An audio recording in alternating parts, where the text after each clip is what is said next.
Napoleone di Buonaparte, as he signed himself until manhood, was born in Ajaccio, one of the larger towns on the Mediterranean island of Corsica, just before noon on Tuesday, August 15th, 1769. She was on her way home from church when she felt labor pains, he would later say of his mother, Laetitia, and had only time to get into the house when I was born, not on a bed, but on a heap of tapestry. The name his parents chose was unusual but not unknown, appearing in Machiavelli's History of Florence, and more immediately being the name of one of his great uncles.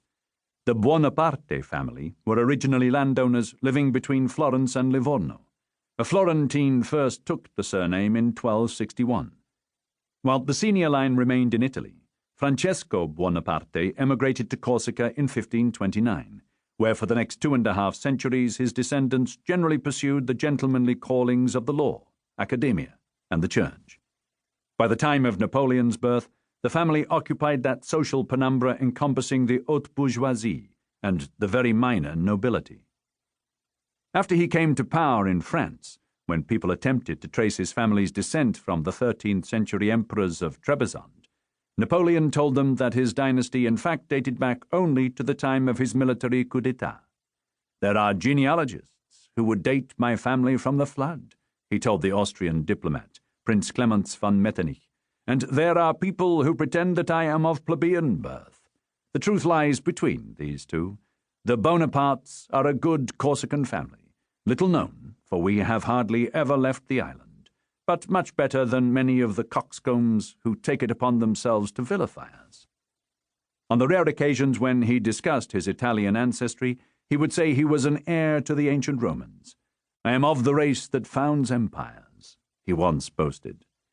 The family was far from rich, but it owned enough land for Napoleon's great-uncle Luciano, the Archdeacon of Ajaccio, to boast that the Bonapartes never had to buy their wine, bread, or olive oil.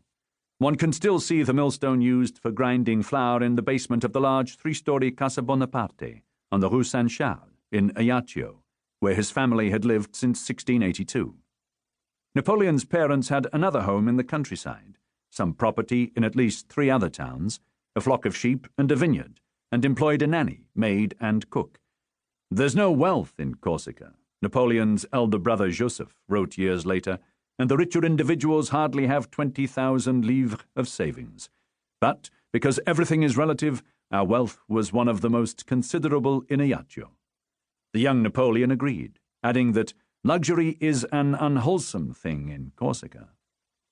In 1765, 4 years before Napoleon's birth, the Scottish lawyer and man of letters James Boswell visited the island and was enchanted with what he found. "Ajaccio is the prettiest town in Corsica," he later wrote. "It hath many very handsome streets, and beautiful gardens, and a palace for the Genoese governor. The inhabitants of this town are the genteelest people in the island, having had a good deal of intercourse with the French." 3 years later, these people, some 140,000 in total, most of them peasants, were to experience considerably more intercourse with the French, who numbered around 28 million, than most had ever hoped for or wanted. The Italian city-state of Genoa had nominally ruled Corsica for over 2 centuries, but rarely tried to extend her control beyond the coastal towns into the mountainous interior, where the Corsicans were fiercely independent. In 1755, Corsica's charismatic nationalist leader, Pasquale Paoli, proclaimed an independent republic, a notion that became a reality after he won the Battle of Pentecoste in 1763.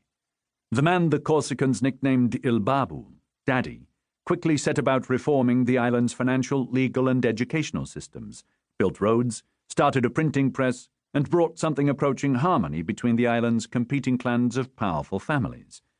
The young Napoleon grew up revering Paoli as a lawgiver, reformer, and genuinely benevolent dictator.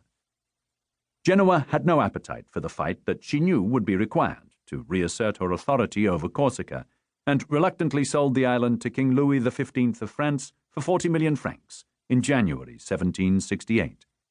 The French foreign minister, the Duc de Choiseul, appointed the Corsican Matteo Buttafuoco to rule the island.